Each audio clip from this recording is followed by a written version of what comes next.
¿Qué tal? Les doy la bienvenida a un nuevo capítulo del video podcast Somos Polo por todas las plataformas de UMAC TV. El antiguo aeropuerto de Chabunco, en Punta Arenas, concentra una experiencia singular en la historia cultural de Magallanes. La convergencia entre arquitectura moderna, artesanía y diseño.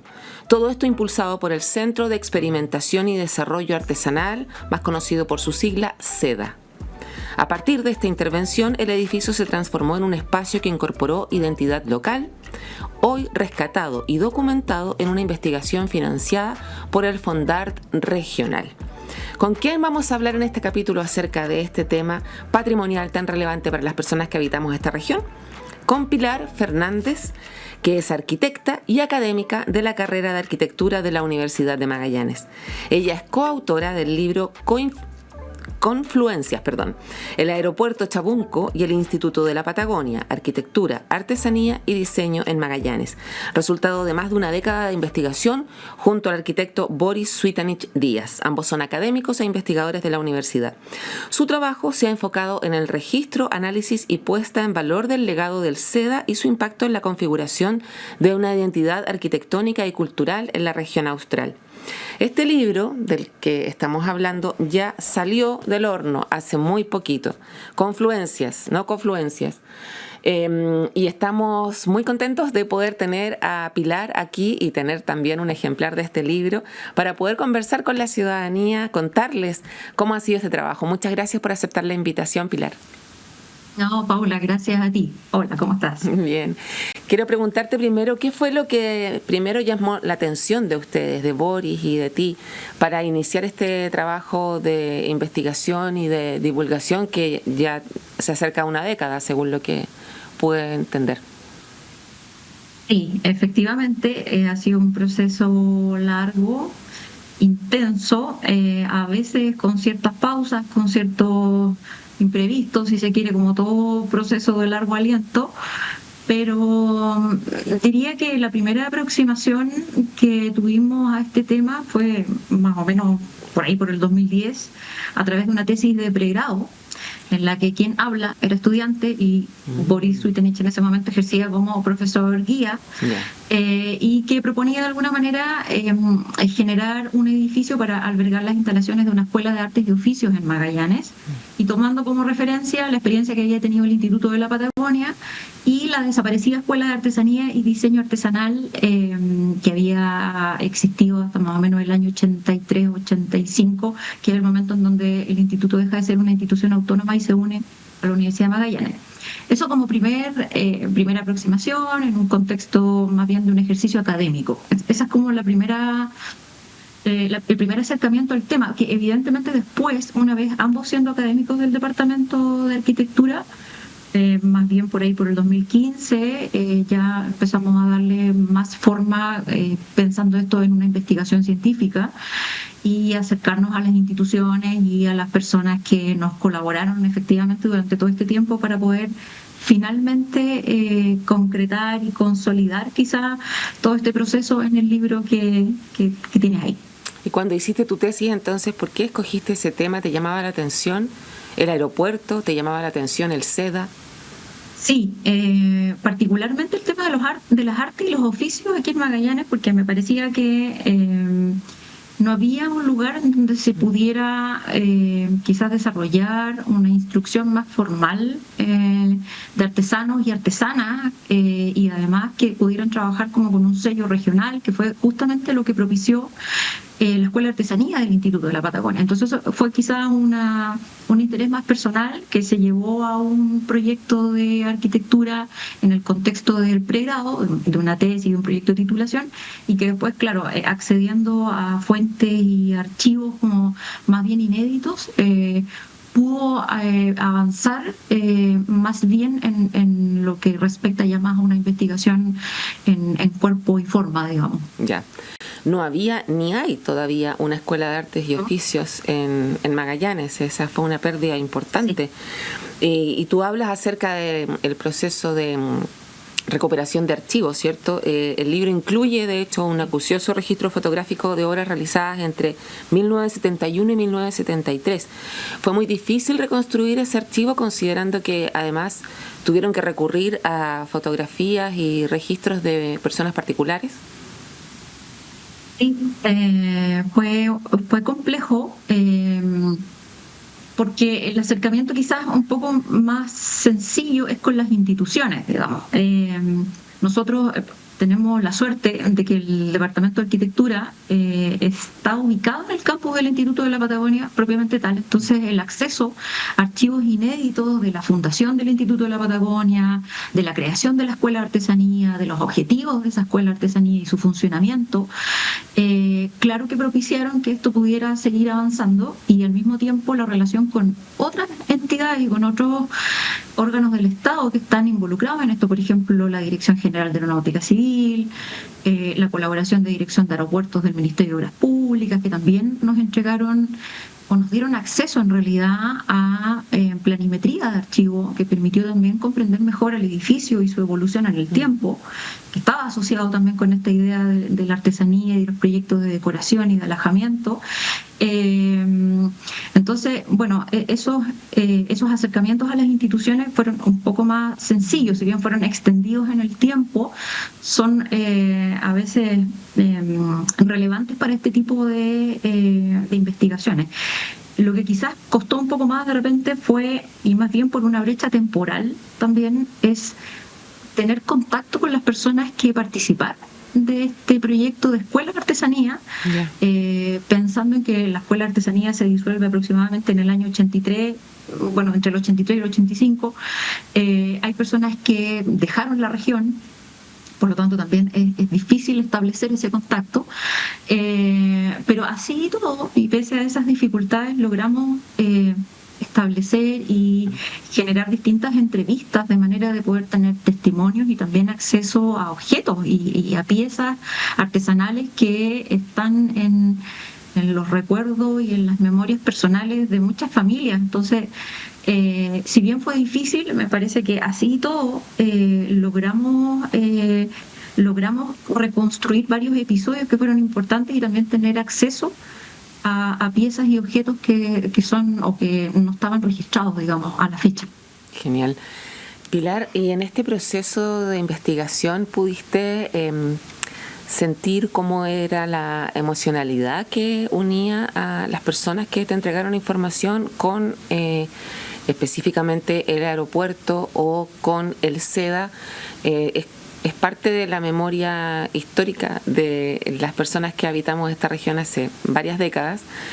Cuando íbamos al aeropuerto y alguno de nosotros viajaba, la familia podía ver cuando salía el avión, podía despedirse, y era un lugar donde se notaba un aprecio por la artesanía que había en ese lugar, la arquitectura. ¿Eso tú también lo pudiste palpar en tu investigación?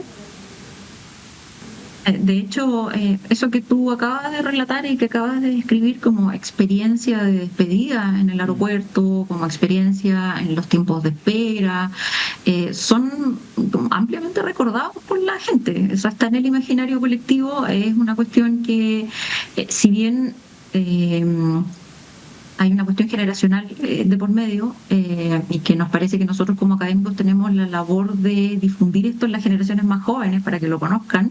Sí, en general las personas recuerdan lo que existe todavía en el antiguo terminal, lo ven como un elemento distintivo, sin lugar a duda, y también recuerdan mucho esta idea como de poder ver a las personas que se van, ¿no? Como que la despedida tiene una carga simbólica importante en el aeropuerto, y que obviamente se relaciona con todo este proyecto de la Escuela de Artesanía y de las personas que participaron en ello. Entonces, sí, en los testimonios y las entrevistas que hicimos, varias veces aparece o emerge como un elemento importante. Y sin duda que hay un apego y un arraigo emocional a este tipo de espacios que son singulares. Y que parecen ir en contra de lo que actualmente se ve, que El aeropuerto actual al menos están cerrando cada vez más. Antes tú podías ver quiénes llegaban cuando estaban esperando sus maletas, ahora ya no.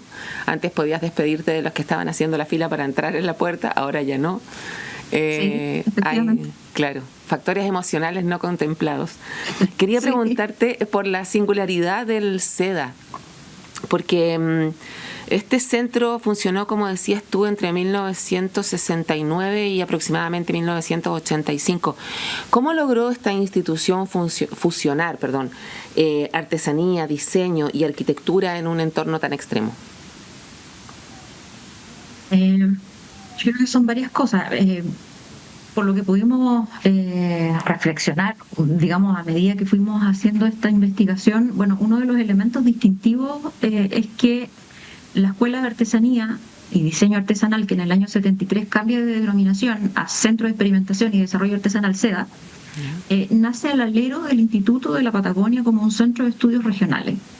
Entonces, en ese contexto, el que sea un centro de estudios enfocado en asuntos locales y regionales, evidentemente le da una suerte como respaldo institucional a esta actividad artística, y eso también, a su vez, yo diría que tiene relación con otras dos cosas. La primera es que el Instituto de la Patagonia se fue consolidando en el tiempo y fue generando lazos y vínculos con otros órganos del Estado, con otras instituciones, a través de distintas figuras, por ejemplo, asistencia técnica, consultorías, etcétera. Entonces eso muchas veces propició la relación entre artesanía o los aspectos más artísticos que se venían desarrollando dentro del Instituto de la Patagonia con instituciones que tenían intereses similares, como por ejemplo la Dirección de Aeropuertos del Ministerio de Obras Públicas y la idea de alajar y decorar el recinto aeroportuario con el fin que también perseguía la Escuela de Artesanía, que era volcar una especie de sello regional en sus dependencias. Entonces, en ese sentido, parece importante, digamos, que esto se haya realizado al alero, primero, del Instituto de la Patagonia, y como centro de estudios regional. Y a la vez, un segundo aspecto importante es que obviamente hubo otras disciplinas que se desarrollaron al mismo alero del Instituto de la Patagonia, como la historia, la botánica, la zoología, la arqueología, que fueron disciplinas que de alguna manera contribuyeron ampliamente a que esto fuera consolidándose en el tiempo. Por lo tanto, esa es otra variable que hizo que la artesanía, la arquitectura, el diseño vayan conjugándose dentro de como este ecosistema creativo y se pudiera efectivamente lograr una relación. O al menos explorarla, a pesar de que en el caso del aeropuerto y también la hostería Wala en Puerto Williams son dos casos en donde esa relación se concreta, digamos, y con muchos valores agregados. Entonces, me parece que son esos dos elementos clave que permitieron que hubiese o existiera esa suerte como de fusión que indicas tú. O sea, había política pública consciente de lo que se estaba haciendo. Sí. Pilar, hasta ahora la verdad es que hemos estado conversando como asumiendo que sabemos qué es lo que hay en el ex aeropuerto, pero podríamos saber un poco más para quienes no han tenido la oportunidad de conocerlo, qué es lo que hay allí que hace que este lugar sea tan singular. Bueno, por una parte, el edificio propiamente tal, y eso también está documentado en el libro, tiene un valor per se, digamos, como un tipo arquitectónico que emerge en un territorio austral, en el contexto de un plan nacional de aeródromos, también de nuevo como parte de una política pública a nivel país. Y en ese sentido, el edificio en sí mismo ya tiene elementos de valor por sí solo, digamos, pero obviamente nosotros nos hemos referido quizás un poco más, cuando lo asociamos al Instituto de la Patagonia, a los objetos artesanales que decoran y que son parte de la colección de objetos que tenían por finalidad darle mayor pertinencia territorial quizás a este espacio.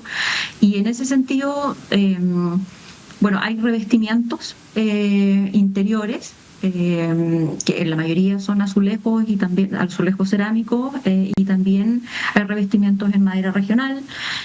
Hay una suerte de colección de objetos que tienen distinto uso y distinto sentido también. Algunos son de índole más decorativa, con un diría yo como con una especie como de son suertes de esculturas que están sobre todo dispuestas en el segundo nivel.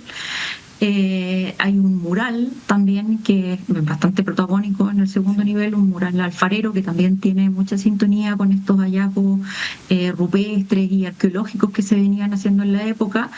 Hay otros objetos que son de uso más utilitario, como por ejemplo juegos de comedor, que son también están impregnados de motivos de la fauna y la flora local, jardineras para, por ejemplo, plantas interiores, objetos más pequeñitos, cuadros también en donde la madera y la ebanistería tiene como un valor también y un protagonismo importante. Entonces es una colección de objetos también y de revestimientos que de alguna manera le dieron una identidad local y regional a un espacio que por sí mismo siempre tiene más tendencia a ser estandarizado y genérico en su génesis. Eso es lo que existe. Y sobre todo en la actualidad. Me imagino, pienso, digamos, en todas las investigaciones que se han seguido haciendo en el Instituto de la Patagonia y en toda la universidad, la cantidad de contenidos que se podrían relacionar con las obras de artesanía. Veríamos muchísimo más todavía en un aeropuerto o en cualquier construcción donde se pudiera volcar eso, pero lamentablemente ya no tenemos una iniciativa como el SEDA, y es probable que no tengamos tampoco a futuro el edificio en donde están contenidas estas artes, digamos, estas artesanías de las que tú nos acabas de hablar, y el edificio mismo, que como tú decías también tiene valor. ¿Eso también motivó esta investigación? ¿Cuál es la situación actualmente? También entiendo que hubo alguna autoridad de la Dirección General de Aeronáutica Civil o del Ministerio que habló de la posibilidad de conservar al menos algunas partes. Sí, de hecho, durante todos estos años de trabajo y de investigación, en algunos momentos avanzamos sin recursos. Y justamente esta última etapa que tiene que ver con este fondar regional que mencionabas tú al principio, que es de culturas regionales, lo postulamos precisamente ante la emergencia y urgencia, pensando en ciertas coyunturas y en que, al parecer, por lo que tomamos conocimiento en su momento, los proyectos de ampliación pensados para el aeropuerto Presidente Ibáñez del Campo sí contemplaban la posible demolición del terminal antiguo de pasajeros. Por lo tanto, frente a esa incertidumbre y esa posible situación, emprendimos este proyecto a fin de justamente poder compilar en un libro todo lo que habíamos venido haciendo, de manera de poder también entregar un aporte y un insumo que permita argumentar una mejor defensa de por qué esto tiene valor y es importante preservarlo en el tiempo. Efectivamente, tú te refieres a Jorge Cortés, que es el director regional de la Dirección de Arquitectura del Ministerio de Obras Públicas, que estuvo presente en el lanzamiento del libro, y que, el mismo día del lanzamiento, usted hace un discurso muy bonito y emotivo, mencionó la voluntad política, en realidad, de la Dirección de Aeropuertos a nivel nacional de reevaluar esa posibilidad de demolición y de, por el contrario, entonces, considerando que ya existen antecedentes fiables que dan cuenta de que esto tiene valor, de que efectivamente podría entonces preservarse y pensar que las posibilidades de crecimiento del aeropuerto vayan por otra vía, digamos, no necesariamente por la demolición del terminal.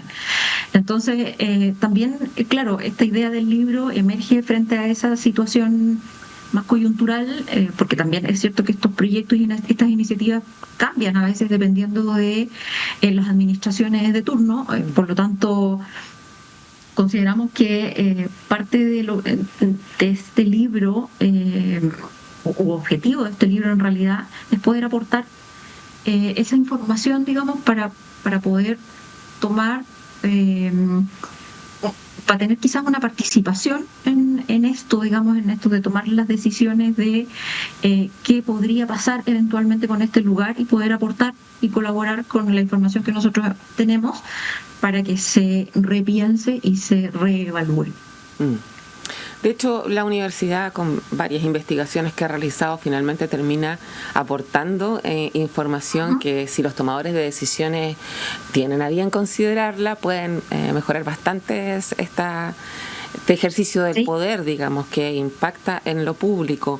Este libro, ¿cuál es tu sensación después de haberlo ya terminado? ¿Sientes que todavía quedan cosas pendientes? Sí,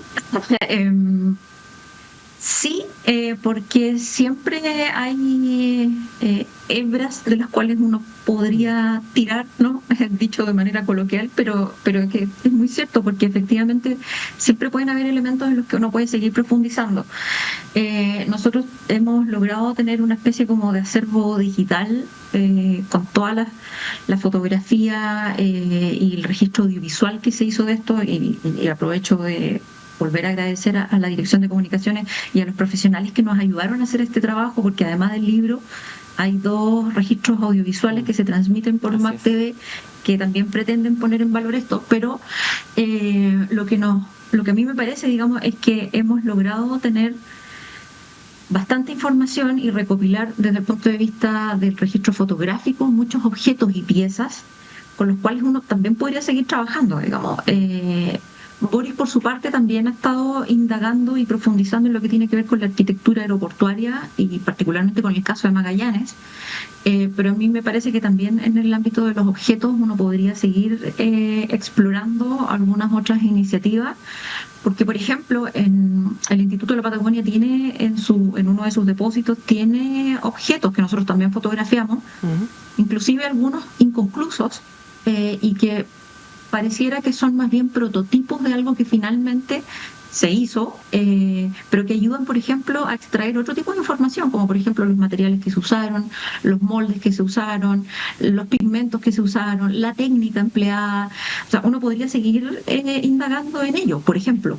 Y también, por ejemplo, en la protección oficial de la colección de objetos que hoy día está disponible en el aeropuerto Chabuco, digamos, en el antiguo terminal. También se podría avanzar en el reconocimiento oficial de los objetos, por ejemplo. Entonces, hay varios caminos que uno podría seguir y tomar para continuar indagando. Lo mismo en relación a la Hostería Guala, por ejemplo, que fue otro proyecto de similares condiciones, que hoy día es el Hotel La Putaya en Puerto Williams, y que ya no tiene la fisonomía propiamente tal quizás del proyecto original, los objetos tampoco están ahí, pero sí se puede seguir profundizando en algunos aspectos, sin duda que sí. Tú mencionabas la línea que está siguiendo de investigación Boris Swietenic, que también está en esta investigación, en este libro.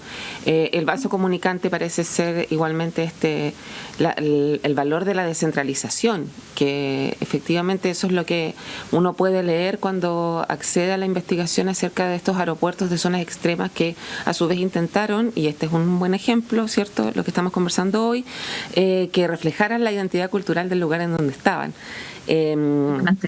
Claro, y eso puede haber cambiado, no sé, pero este tipo de textos ayudan a no olvidarlo. Pero me quedó pendiente algo, preguntarte a propósito de aeropuerto. ¿Cómo imaginan ustedes que puede ser integrado este exterminal en la idea de un aeropuerto internacional? Hoy día en el aeropuerto antiguo, en el terminal antiguo, está utilizado para oficinas administrativas básicamente, porque ahí opera la Dirección General de Aeronáutica Civil. Pero sí pasa que el edificio no es accesible al público, porque en el año 2001 dejó de funcionar como terminal y luego al pasar a ser asociado a la Dirección General de Aeronáutica Civil deja de tener acceso al público, y eso complejiza un poco la visibilización de lo que existe en el lugar y de que justamente generaciones más jóvenes, por ejemplo, puedan tener acceso a ello.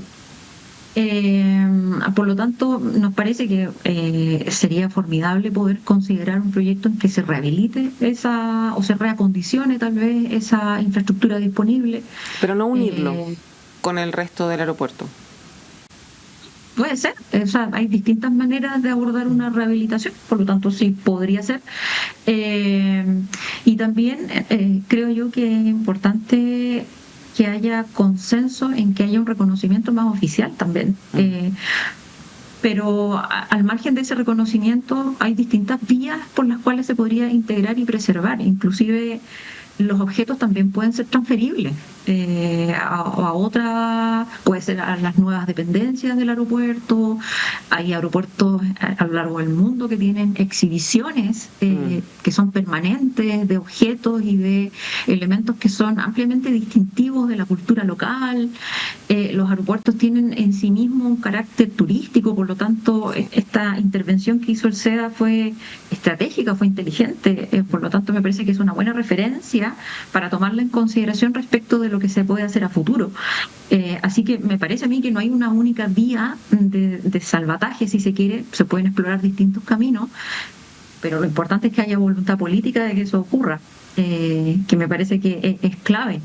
Sí creo que también aprovecharía este momento para agradecer a las autoridades que durante mucho tiempo nos han apoyado en esto y se han mostrado con mucha apertura y disponibilidad a que esto perdure en el tiempo, desde la misma Dirección Regional de Arquitectura, la Dirección de Aeropuertos, la Dirección General de Aeronáutica Civil.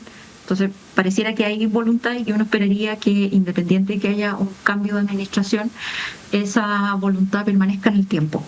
Ojalá, ojalá. ¿Dónde podemos encontrar este libro? Por ahora hay venta online a través de, la editorial que está involucrada en el libro es Local Ediciones. Ellos tienen un sitio web en donde usualmente venden sus publicaciones, que es Casa Pública, www.casapublica.cl. También está disponible en Busca Libre, en la librería Stop, prontamente en otras librerías a lo largo del país. Y aquí en Magallanes estamos intentando que hayan algunos puntos de distribución también. Hay algunas conversaciones con la librería que leo, también con el mismo Instituto de la Patagonia, así que esperamos prontamente poder también dar esa información porque nos han consultado mucho, agradecemos el interés, así que estamos trabajando en eso. Súper, genial, Pilar.